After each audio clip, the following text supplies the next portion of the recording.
Hello बच्चों, कैसे हो? आपका स्वागत है त्रिपान स्टडी सेंटर में। आज जो हम करने जा रहे हैं काफ़ी महत्वपूर्ण चैप्टर है महिला जाति और सुधार। ये कक्षा 8वीं के विद्यार्थियों के लिए है जिन्होंने सोशल साइंस यानी सामाजिक विज्ञान जिन्होंने लिया है और जिनके पास इतिहास है। तो इतिहास का ये चैप्टर जो है महिला जाति और सुधार काफ़ी महत्वपूर्ण है। यहाँ पर हम जो है हिंदी इंग्लिश दोनों माध्यम में करेंगे तो ये चैप्टर आपके लिए और भी महत्वपूर्ण बन जाता है, क्योंकि इसमें इंग्लिश हिंदी दोनों रहेगा और दोनों ही माध्यम में आपको समझाया भी जाएगा। तो ये आपके लिए बहुत ही महत्वपूर्ण बन जाता है। यहाँ पर त्रिपान स्टडी सेंटर ने आपके लिए जो है ये MCQ के रूप में आपके समक्ष प्रस्तुत किया है और ये question exam point of view से काफ़ी महत्वपूर्ण भी है और आपको ये क्वेश्चन को अच्छे से समझना चाहिए, विचार करना चाहिए और शेयर करना चाहिए। चलिए देखते हैं हमारा आज क्वेश्चन क्या आया है। यहाँ पर जो हम कर रहे हैं काफ़ी महत्वपूर्ण चैप्टर महिला जाति और सुधार, कक्षा 8वीं इतिहास के अंतर्गत सामाजिक विज्ञान के जो अध्याय है महिला जाति और सुधार काफ़ी महत्वपूर्ण है। ये आपके हिंदी इंग्लिश दोनों माध्यम में रहेगा और ये काफ़ी महत्वपूर्ण रहेगा कि हर बात को आपको समझाई जाएगी और यहाँ पर MCQ जो रहेगा एग्ज़ाम पॉइंट ऑफ व्यू से काफ़ी महत्वपूर्ण रहेगा। और सबसे महत्वपूर्ण बात है कि NCERT पे आधारित है, यानी देखा जाए तो न्यू NCERT पे आधारित है। तो ये क्वेश्चन काफ़ी महत्वपूर्ण रहेंगे और साथ में ये क्वेश्चन हर एक एग्ज़ाम के अंतर्गत महत्वपूर्ण रहेंगे। जो बच्चे कॉम्पिटिशन तैयारी कर रहे हैं उनके लिए भी ये महत्वपूर्ण रहेंगे, क्योंकि देखा जाए तो चैप्टर जो है वुमेन कास्ट एंड रिफॉर्म काफ़ी महत्वपूर्ण है। चलिए देखते हैं हमारा क्वेश्चन यहाँ क्या आया है। क्वेश्चन है सत्यशोधक समाज संघ की स्थापना किसके द्वारा की गई थी? क्वेश्चन समझ में आया? सत्यशोधक समाज संघ की स्थापना किसके द्वारा की गई थी? ये क्वेश्चन काफ़ी महत्वपूर्ण है। The Satyashodhak Samaj association was the founded by. The question is very interesting. The Satyashodhak Samaj association was founded by. You know that यहाँ पर जो ऑप्शन आया है काफ़ी महत्वपूर्ण है। मुमताज़ अली, परियार या C ज्योतिराव फूले या D BR अम्बेडकर। सत्यशोधक समाज संघ की स्थापना किसके द्वारा की गई थी? क्या आपको पता है? मुझे विश्वास है कि आपको भी पता होगा और जिन बच्चों को पता है वो मुझे कमेंट करके बता सकते थे कि मुझे ये क्वेश्चन का आंसर पता है। ठीक है, देखा जाए तो जिन बच्चों को पता है वो तो अच्छी बात है, लेकिन देखिए इसका आंसर भी आपको पता होना चाहिए। इसका आंसर है ज्योतिराव फूले, यानी सत्यशोधक समाज संघ की स्थापना ज्योतिराव फूले के द्वारा किया गया था, जो कि एक समाज सुधारक के रूप में जानते हैं और इन्होंने शिक्षा के प्रति जो है अपना महत्वपूर्ण योगदान दिया। तो ऑप्शन C जो है आपका सही है।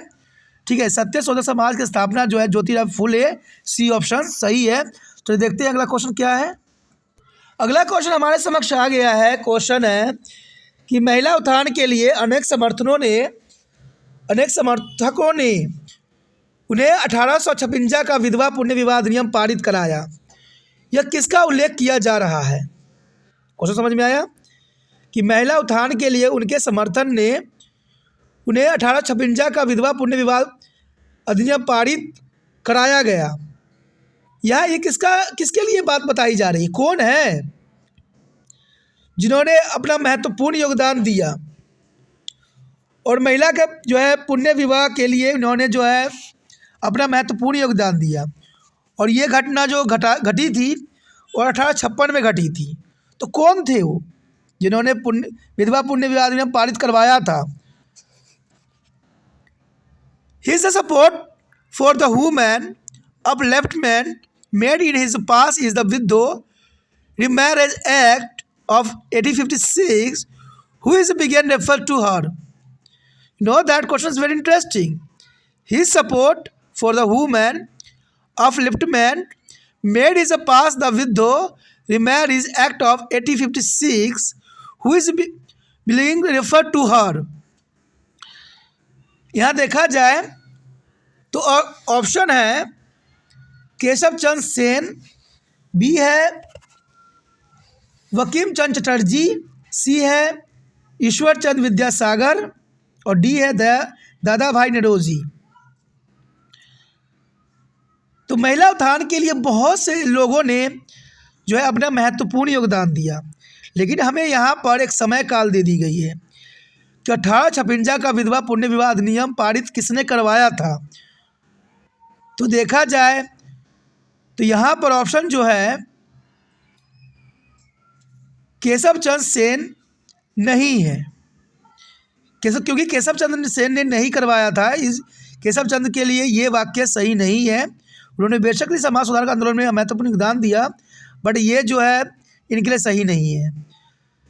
तो बी कहता है बंकिम चंद्र चटर्जी, नहीं, ये भी आंसर सही नहीं है। तो सी कहता है ईश्वर चंद्र विद्यासागर, हाँ यही आंसर सही है। सी ऑप्शन के साथ आप जा सकते हो, ईश्वर चंद्र विद्यासागर, सी ऑप्शन आपका सही है। सी ऑप्शन के साथ जा सकते हो। चलिए देखते हैं अगला क्वेश्चन क्या है। अगला क्वेश्चन हमारे समक्ष आया है। क्वेश्चन है वह महत्वपूर्ण सुधारक कौन था जिसने महिला शिक्षा के लिए तर्क देने के लिए कुरान की आयतों की पूर्ण व्याख्या की।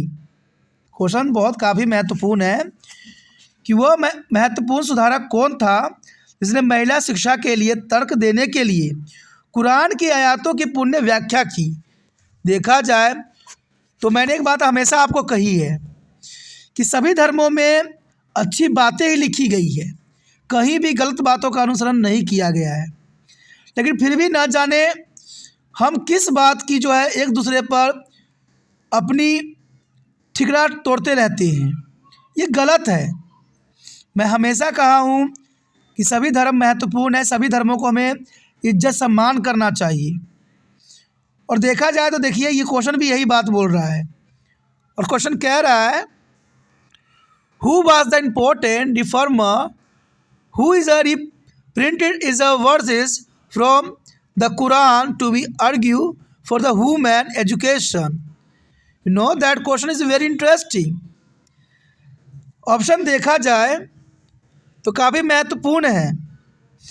ए Mumtaz Ali, B Annie Besant, C Rasha Sundari Devi, D Sarojini Naidu. तो देखा जाए तो वह महत्वपूर्ण सुधारक कौन था जिसने महिला शिक्षा के लिए तर्क देने के लिए कुरान की आयतों की पुण्य व्याख्या की। तो देखा जाए तो इसका आंसर है ए मुमताज़ अली। मुमताज़ अली वो महिला थे जिन्होंने समाज सुधारक के रूप में जाना जाता है, और इन्होंने औरतों की शिक्षा के लिए अपना महत्वपूर्ण योगदान दिया, और इन्होंने इसके लिए कुरान के आयतों की पुण्य व्याख्या भी की। तो आप ए ऑप्शन मुमताज़ अली के साथ जा सकते हो। ए ऑप्शन आपका सही है, मुमताज़ अली। चलिए देखते हैं अगला क्वेश्चन क्या है। अगला क्वेश्चन हमारे समक्ष आ गया है। क्वेश्चन है कि इसी वर्ष विधवा पुण्य विवाह अधिनियम पारित किया गया था। क्वेश्चन यहाँ पर क्लियर और साफ है कि किस वर्ष विधवा पुण्य विवाह अधिनियम पारित किया गया था। The widow remarriage act was pass in the year. You know that question is very interesting. Question is very interesting. Window remarriage act was pass in the year. देखा जाए तो ऑप्शन है 1826, बी कहता है 1856, सी कहता है 1876 और डी कहता है 1886। तो यहाँ पर देखा जाए तो डॉक्टर भीमराव अंबेडकर ने जो है विधवा पुण्य विवाह अधिनियम पारित किया था, और ये समय काल जो थी 1856 थी। तो देखा जाए तो यहाँ पर आप बी ऑप्शन के साथ जा सकते हो। बी ऑप्शन 1856 सही है, और ये काफ़ी महत्वपूर्ण है। चलिए देखते हैं अगला क्वेश्चन क्या है। अगला क्वेश्चन जो हमारे समक्ष आया है, क्वेश्चन है कि कूली जहाज़ क्या है। कूली जहाज़ क्या है, काफ़ी महत्वपूर्ण क्वेश्चन है कि कूली जहाज़ क्या है। देखा जाए तो इस क्वेश्चन की महत्ता को समझना काफ़ी महत्वपूर्ण रहेगा। और इसके ऑप्शनों को भी जानना काफ़ी महत्व रखेगा। ऑप्शन है कि रेलवे प्लेटफॉर्म पर सामान उठाने वाले थे ये, या बी एक जहाज़ जो कई भारतीय को जो है मारिश ले गया था वो था, या कुलियों का एक संघ था, या उपयुक्त इसमें से कोई भी नहीं। तो क्वेश्चन यहाँ पर समझना ज़रूरी है, क्वेश्चन समझना ज़रूरी है कि कुली जहाज़ क्या था। कुली जहाज़ क्या था? रेलवे प्लेटफॉर्म पर सामान उठाने वाले तो थे नहीं। रेलवे पर प्लेटफॉर्म पर सामान उठाने वाले कुली जहाज़ नहीं थे, क्योंकि जहाज़ नाम यहाँ पर बोला जा रहा है। कुली जहाज़ तो रेलवे की तो बात यहाँ आएगी नहीं, और कुलियों का संग तो होगा नहीं। तो एक जहाज़ जो कई भारतीयों को मॉरिशस ले गया था उसे कहा गया है। कुली जहाज़ जो था एक जहाज़ था जो कई भारतीयों को मॉरिशस ले गया था, यानी बी ऑप्शन आपका सही है। बी ऑप्शन के साथ आप जा सकती हो, और ये एग्ज़ाम पॉइंट ऑफ व्यू से भी काफ़ी महत्वपूर्ण है। चलिए देखते हैं अगला क्वेश्चन क्या है।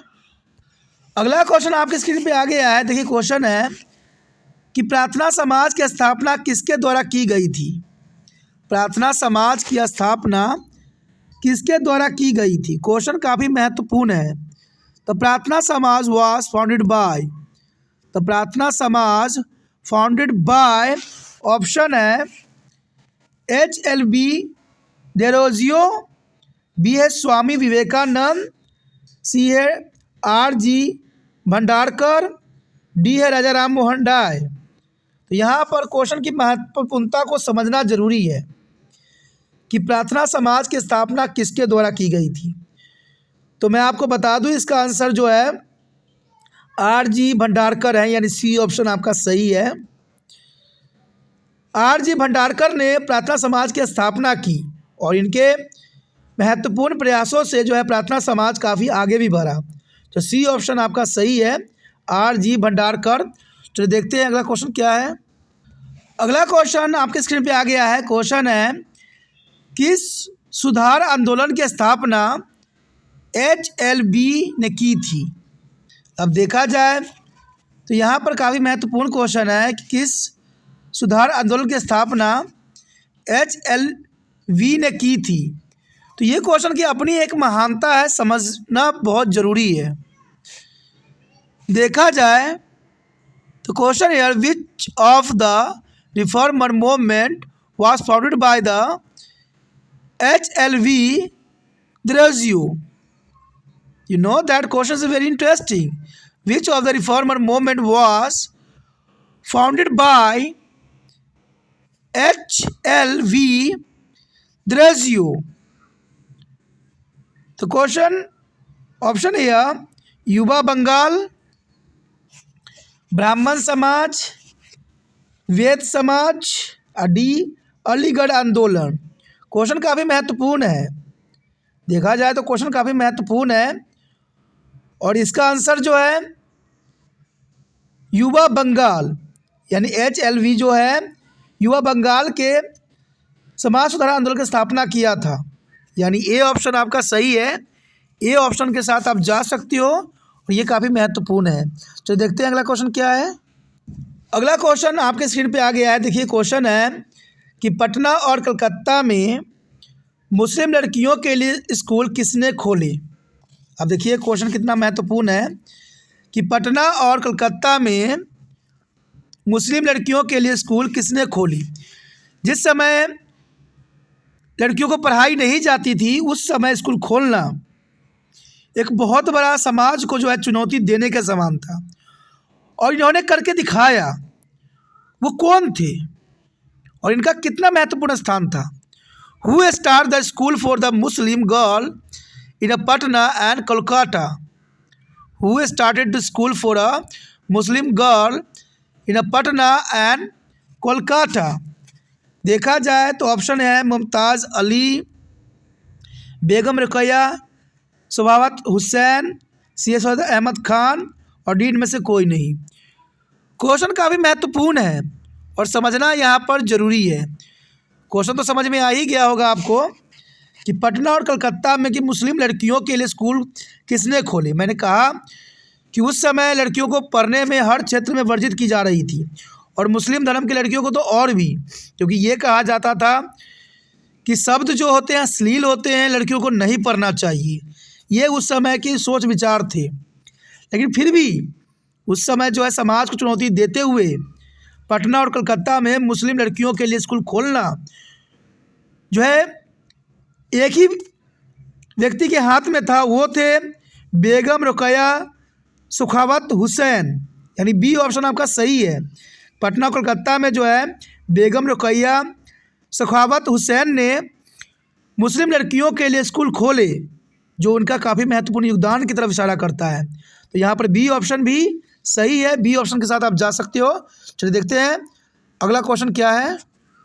अगला क्वेश्चन आपके स्क्रीन पे आ गया है। देखिए क्वेश्चन है कि सबसे पहले उर्दू उपन्यास यहीं से लिखे जाने लगे थे।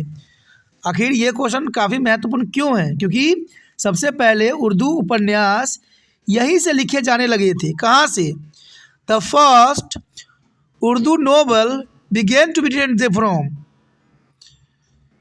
The first Urdu novel began to written from the option 16वीं शताब्दी के उत्तरार्ध में, बी कहता है 17वीं शताब्दी के उत्तरार्ध में, सी कहता है 18वीं शताब्दी के उत्तरार्ध में, डी कहता है 19वीं सदी के अंत में। देखा जाए तो सबसे पहले उर्दू उपन्यास कहाँ से लिखना शुरू की गई थी? देखिए 16वीं सदी हो, 17वीं सदी हो, 18वीं सदी हो, तो 16वीं शताब्दी 8वीं शताब्दी में तो उर्दू नहीं इतना उपन्यास लिखी जाती थी। लेकिन देखा जाए तो उपन्यास का जो है शुभ आरंभ 19वीं सदी में की गई थी। देखा जाए तो उर्दू उपन्यास का जो लेखन कार्य थी वो 19वीं सदी में की गई थी, यानी डी ऑप्शन आपका सही है। डी ऑप्शन के साथ आप जा सकते हो, ये काफ़ी महत्वपूर्ण रहेगा। चलिए देखते हैं अगला क्वेश्चन क्या महत्वपूर्णता को दर्शाता है। अगला क्वेश्चन आपके स्क्रीन पे आ गया है। देखिए क्वेश्चन है कि प्राचीन भारत के संबंध में अछूतों से संबंधित कथनों की सूची नीचे दी गई है, जो सत्य नहीं है उसे इंगित करें। देखिए क्वेश्चन काफ़ी महत्वपूर्ण है कि प्राचीन भारत के संबंध में अछूतों से, अछूता मतलब होता है अनटचबिलिटी, टचबिलिटी की बात की जा रही है। अनटचबिलिटी की बात नहीं कर रहा है, टचबिलिटी, अछूतो यानी जिससे समाज को उससे दूर रखा जाता था, से संबंधित कथनों की सूची दी गई है। आपको बताना है इनमें से कौन सी बातें जो है गलत है, यानी सत्य नहीं है, ये हमें बताना है। द क्वेश्चन है with the respect to be ancient India, a list of statements related to the untouchable are given below. Point out the one of that not a true. You know that question is very interesting. Question is very interesting. With respect to the Saint India, list of statements related to the untouchable is given below. Point out the one of the not true. अगर हम यहाँ पर ऑप्शनों पर ध्यान दें तो ये काफ़ी महत्वपूर्ण रहेगा।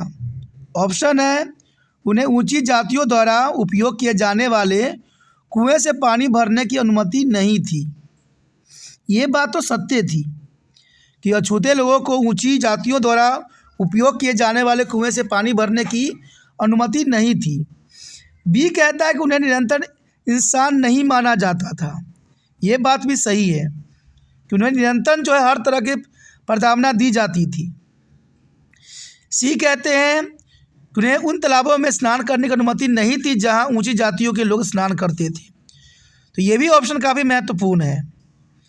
और डी कहता है कि उन्हें मंदिरों में प्रवेश की अनुमति नहीं थी। देखा जाए तो ये सारी बातें काफ़ी महत्वपूर्ण हैं और काफ़ी ज़रूरी भी है, लेकिन आपको उस बात को ढूंढना है जो सत्य नहीं है। तो सत्य नहीं है क्या है, एनालाइज कीजिए। देखा जाए तो यहाँ पर ऑप्शन में काफ़ी महत्वपूर्ण है उन्हें उच्च जाति द्वारा उपयोग किए जाने वाले कुएं से पानी भरने की अनुमति नहीं थी, ये बात तो सत्य था। उन्हें मंदिरों में प्रवेश की अनुमति भी नहीं थी, ये बात भी सत्य है। उन्हें उन तालाबों में स्नान करने की अनुमति नहीं थी जहाँ उच्च जाति के स्नान लोग करते थे। लेकिन उन्हें निरंतर इंसान नहीं माना जाता था, ये बात गलत है। बी ऑप्शन आपका सही है, बी ऑप्शन के साथ आप जा सकते हो। चलिए देखते हैं अगला क्वेश्चन क्या है। अगला क्वेश्चन हमारे समक्ष आ गया है। अगला क्वेश्चन है, जिन्होंने एक पुराने बौद्ध धर्म का अनुवाद किया जो जाति की आलोचना भी करता था, वो कौन थे? उन्होंने एक पुराने बौद्ध ग्रंथ का अनुवाद किया था, यानी उन्होंने बुद्ध धर्म का जो है ग्रंथ का अनुवाद किया था जो जाति की आलोचना करते थे, वो कौन थे? क्वेश्चन तो आप समझ गए होंगे, काफ़ी महत्वपूर्ण है एग्जाम पॉइंट ऑफ व्यू से और समझने वाला है कि who translate on old Buddhist text that was a critical of caste. Who translate on old Buddhist text that was a critical of caste. तो देखा जाए तो ये क्वेश्चन काफ़ी महत्वपूर्ण है और इसके आंसरों को भी समझना काफ़ी ज़रूरी है। ऑप्शन है पंडित रमाबाई, बी कहता है ताराबाई शिंदे, सी कहता है राजा राम मोहन राय, डी ज्योतिराव फूले। तो ये क्वेश्चन काफ़ी महत्वपूर्ण लगता है एग्जाम पॉइंट ऑफ व्यू से। तो देखा जाए तो बौद्ध ग्रंथ का अनुवाद जो यहाँ पर किया था वो थे राजा राम मोहन राय। तो इसका मतलब ऑप्शन सी सही है। और ये जाति की भी आलोचना करते थे, जो जाति प्रथा हमारे समाज में थी, जो सती प्रथा थी, उनको भी आलोचना किया। तो यहाँ पर ऑप्शन जो है आप राजा राम मोहन राय के साथ जा सकते हो। सी ऑप्शन आपका सही है, सी ऑप्शन के साथ जा सकते हो। चलिए देखते हैं अगला और अंतिम क्वेश्चन क्या है। अगला क्वेश्चन हमारे समक्ष आ गया है। क्वेश्चन है कि बाहरी समाज के अनुयायियों ने 1867 में मुंबई में एक और शुरुआत की। इस समाज का नाम बताइए जिसने बाल विवाह और विधवाओं के पुण्य विवाह जैसी समाजिक प्रथाओं के खिलाफ लड़ाई लड़ी। आपको उस संस्था का नाम बताना है जो बाल विवाह और विधवाओं के पुण्य विवाह और सामाजिक प्रथाओं के खिलाफ लड़ाई लड़ी। वो कौन सोसाइटी थी? तो क्वेश्चन देखा जाए तो काफ़ी महत्वपूर्ण है कि ब्राह्मण समाज के अनुयायियों ने 1867 में मुंबई में एक और शुरुआत की, बारह समाज के स्थापक ने। तो उस समाज स्थापक का नाम उन्होंने क्या दिया? क्वेश्चन काफ़ी महत्वपूर्ण है, समझने वाली है कि follower of Brahmo Samaj started to the another one is Mumbai in 1867 name the Samaj that fought against the social custom like a child marriage and remarriage of Buddhism. You know that question is very interesting. The follower of Brahma Samaj started to the another one in Mumbai in 1867. Name this Samaj that fought against the social custom like a child marriage and a remarriage of Buddhism. तो देखा जाए तो काफ़ी महत्वपूर्ण question है। Option है Ramakrishna mission ने ये कार्य किया, बी कहता है थियोसोफिकल सोसाइटी ने किया, सी कहता है प्रार्थना समाज ने किया और डी कहता है आर्य समाज ने। तो यहाँ पर सारे समाज महत्वपूर्ण है, सबने समाज के लिए महत्वपूर्ण योगदान दिया। लेकिन क्वेश्चन ये कहता है कि ब्राह्मण समाज के अनुयायियों ने, फॉलोवर्स ने मुंबई में एक और शुरुआत की बाल विवाह के प्रति और विधवा पुण्य विवाह जैसे सामाजिक कृतियों के लिए। तो वो थी प्रार्थना समाज, यानी सी ऑप्शन आपका सही है। प्रार्थना समाज ने सारे कार्य किया और मुंबई में किया 1867 में किया। तो देखा जाए तो सी ऑप्शन आपका सही है, सी ऑप्शन के साथ जा सकते हो। तो इसी के साथ हमारा ये क्वेश्चन ख़त्म हो जाता है जो काफ़ी महत्वपूर्ण था और ये एग्ज़ाम पॉइंट ऑफ व्यू से भी काफ़ी महत्वपूर्ण है। अगर आप भी त्रिपान स्टडी सेंटर को चाहते हो, उसे लाइक करते हो, तो ये वीडियो को जितना हो सके शेयर कीजिए, क्योंकि त्रिपान स्टडी सेंटर का एक ही उद्देश्य है, ये वीडियो हर बच्चे तक पहुँचे और सभी बच्चे जो है इसको देखें, समझें और एग्ज़ाम में अच्छे अंक प्राप्त करें। क्योंकि जब तक अपना आप स्वार्थ नहीं त्यागिएगा, जब तक दूसरे बच्चे नहीं देखेंगे, तब तक समाज का सुधार नहीं हो सकता है। कहते हैं हम स्वयं ही सब कुछ नहीं कर सकते हैं, क्योंकि हर एक व्यक्ति यहाँ पर महत्वपूर्ण होता है, सबका योगदान जरूरी है। ठीक है। जैसे क्वेश्चन भी आपको ये सारी बातें समाज सुधारक के रूप में भी था। तो अगर आपको समाज सुधारना है तो ये वीडियो हर एक बच्चे तक पहुंचाना है, क्योंकि इसमें शिक्षा के साथ समझ की बात भी की जाती है, तो ये काफ़ी महत्वपूर्ण रहता है। और इसके लिए आपको प्रचार नहीं करना है और न ही किसी बच्चे के पास जाना है, सिर्फ थोड़ा सा तकलीफ़ उठाना है कि जहाँ पर ये वीडियो देख रहे हो आप, वहाँ पर आपको शेयर का बटन भी नज़र आ रहा होगा, तो वहाँ पर शेयर दबाइए और डायरेक्ट चला जाएगा आपको व्हाट्सअप पे।